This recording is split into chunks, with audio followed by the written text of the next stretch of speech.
Come on, Abner, fast. Come on, let's go. Fast.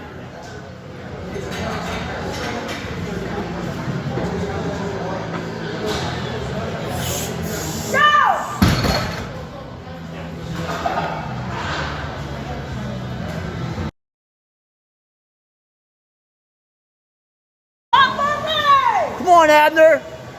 Come on, Abner. 733 pounds on the bar. Come on, Abner. Still working at 10. It's a huge weight. Fast. Come on. Come on. Come on.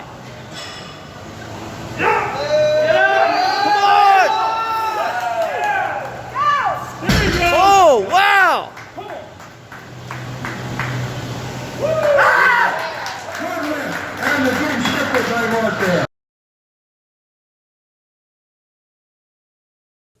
Hi everyone, thank you for watching the video. As you can see, this is my official meet footage from the drug test USPA Browns Gym Winter Classic that was held on January 30th of 2021 in Clark Summit, Pennsylvania. There's a lot of things I want to get into this video, a lot of main points I would like to discuss, but I will definitely first and foremost say formally thank you to Bobby Boland, who was the meet director, and Eddie Harrington, who is a USPA official, and all other officials that were a part of this competition for running an excellent meet. Every single time I've done a competition with these guys, they've done nothing but go above and beyond for the lifters to make it as much lifter friendly as possible, so that way you can definitely perform at your best.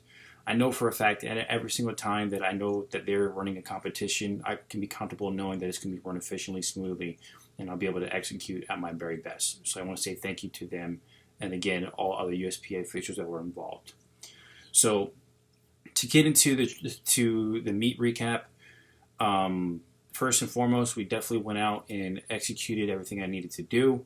I definitely want to thank a buddy of mine, Shay, for handling me, for driving 2 hours the same day to come handle me, then drive 2 hours back. I want to thank you. If you see this video, I really appreciate it.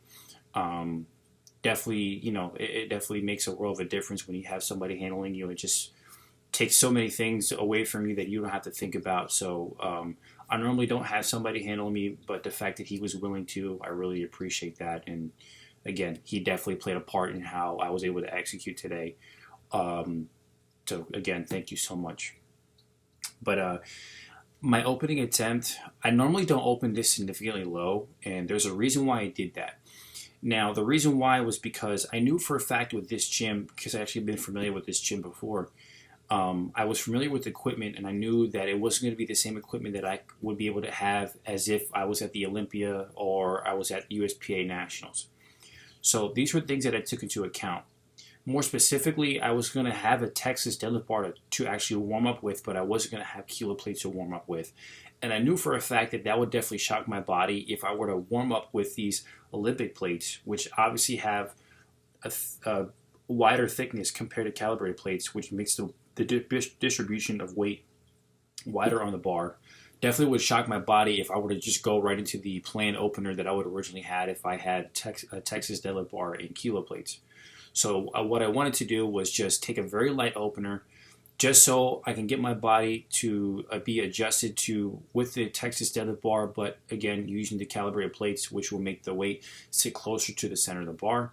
So I wanted to be very optimal when it came to that quick transition, so that way my body wasn't shocked. So definitely took 606 as an opener, which technically would be my last warm-up, and went right into my second attempt of 672, which would have been my original planned opener. I knew for a fact that this was definitely going to be the deciding factor on what my third attempt would have been for the competition, as far as what number I had to plan to execute. The number moved. I would definitely say 672 didn't move as well as I wanted it to. However, I just said, you know what, I didn't come here for no reason. So I definitely wanted to just strive for the number I had in my mind, which was 733. Looking back at 733, it definitely moved better than actually I thought it was going to move. And again, definitely can't take anything away from that. And I'm just happy that I decided to attempt that weight. So definitely a lot of positive take from this. We're definitely not satisfied and content. I have a lot more to do with training, and I have a lot of goals that I want to achieve. this year in particular when it comes to my deadlift. But all in all, definitely executed and did what I had to do. I know I mentioned before that I had particular goals for this year, that I wanted to surpass some legends, and I didn't think that I was going to already start chipping away at these goals so soon, but definitely great momentum to have. I know I mentioned that I wanted to hit 733 to pass Bob Peoples, the first man in history to ever deadlift 700 pounds, and he actually did that at a body weight of 175, or I'm sorry, probably 176. And the best he ever did was 728 at a body weight of 178 as well. So the fact that I was able to surpass that number at a body weight of 177 for me just definitely speaks volumes. And again, it's a very, very big honor to be able to have numbers that compare to people who are considered some of the strongest individuals who ever walked this planet. To be able to say that I can, in comparison, have a number that's at least similar to one of the litanies of goals or accomplishments that these individuals have achieved, to me definitely speaks volumes for me personally in my own merit. But again, nonetheless, these guys are some of the greatest people that when it comes to strength. The next goal I had was to get 738 because Vince Anello, the first man in human history to deadlift 800 pounds at a body weight of under 200 pounds. The best he ever did in my weight class was 735. So 2 pounds off, so I don't count it as something that's matching, but definitely I feel like we have the opportunity to surpass that number and be able to climb past him as well when it comes to my performance. And again, be able to achieve a number similar to a gentleman who has many great accomplishments in the sport of powerlifting and strength sports in general. Another thing that I'm definitely proud of from this particular performance is that it actually has bumped my ranking all time significantly up in the drug-tested 181 division. I am currently 13th at the moment when it comes to the deadlift all time in the 181 weight class drug-tested. With this performance, it has moved me up to 4th place all time. This is definitely a major accomplishment that I am very happy with achieving, but I am not satisfied.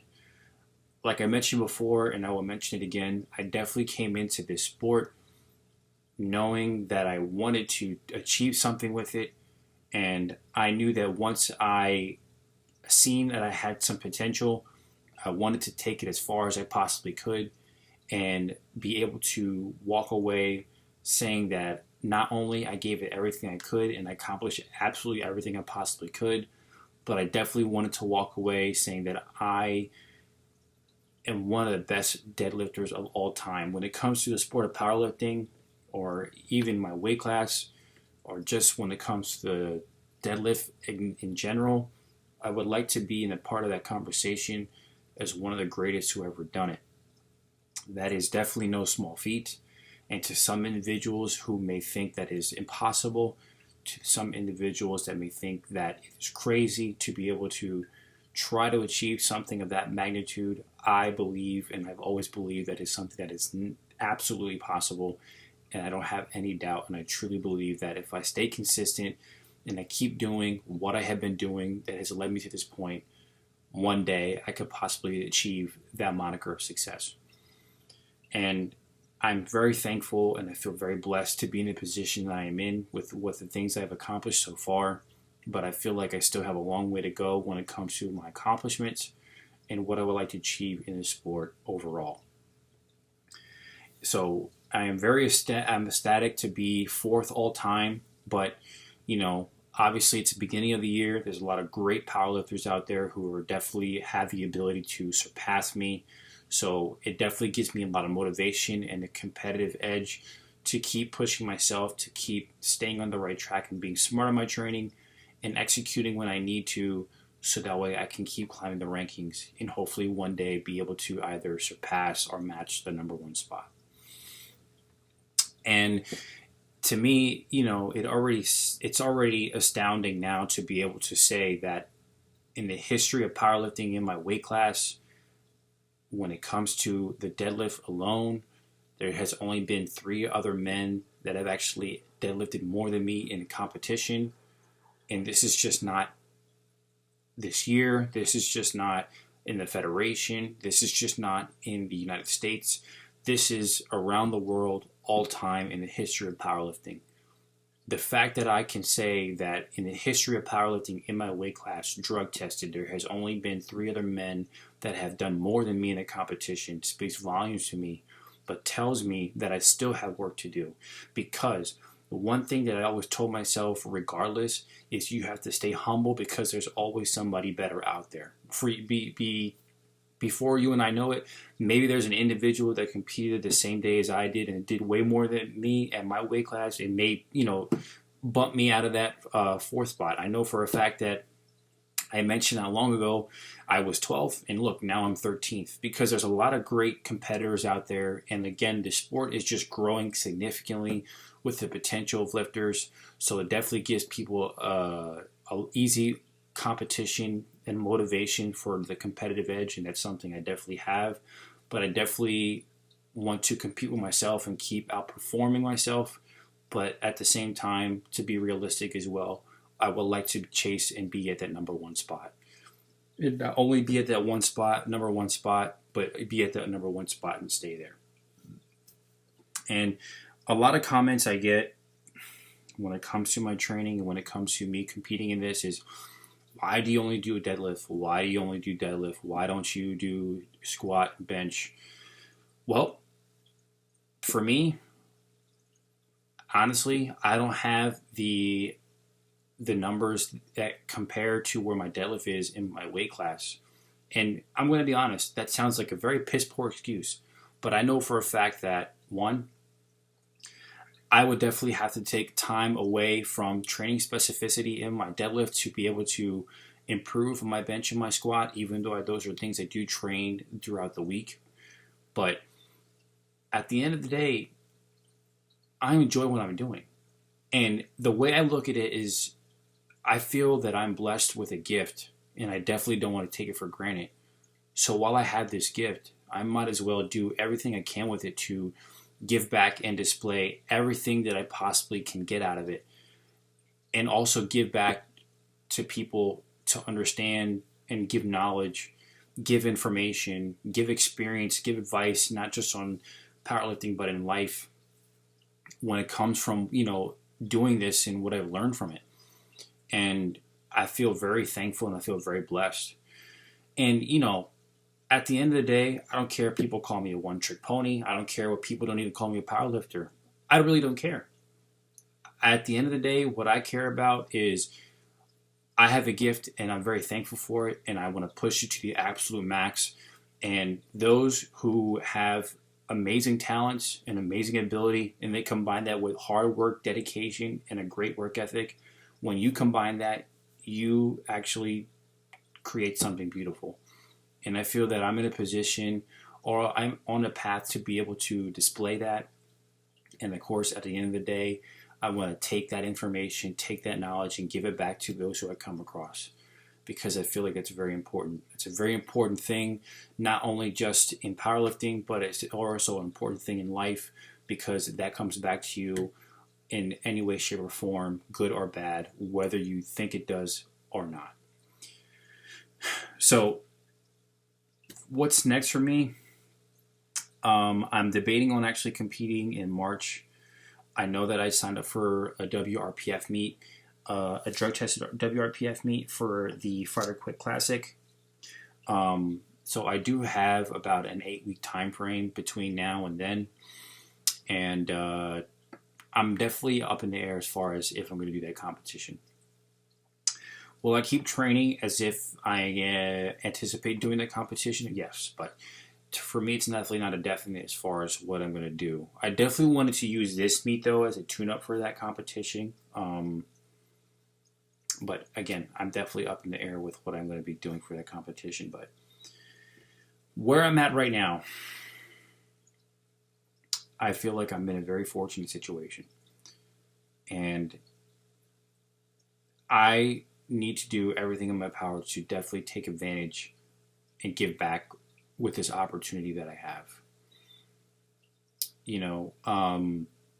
I mentioned, like I said, I had goals for the year, and I titled it as Chasing Legends, and I'll definitely get into more of that in another video. But I feel like where I'm at, again, I'm very blessed, and I'm in a very, very good spot.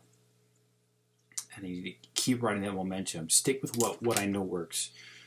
Be consistent. Make the right choices. And that's the thing is, yes, I competed, and I'm very thankful. And I could just sit back and relax and be like, okay, I could take a break or whatever. But no.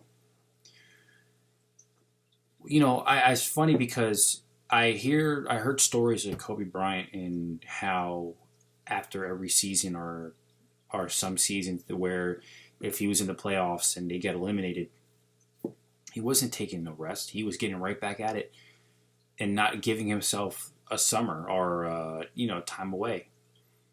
I respect that, and I look at things the exact same way because, like I said, I believe that mindset, that approach is what makes you the best. I believe that looking at things that way, regardless of where you are in the world, whether you're at the bottom or the top of the food chain, that is what makes you great.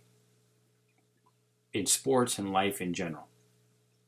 Having that mindset is a beautiful thing, and that is something that I aspire to have the exact same mindset and approach when it comes to powerlifting, when it comes to life, when it comes to my family and friends.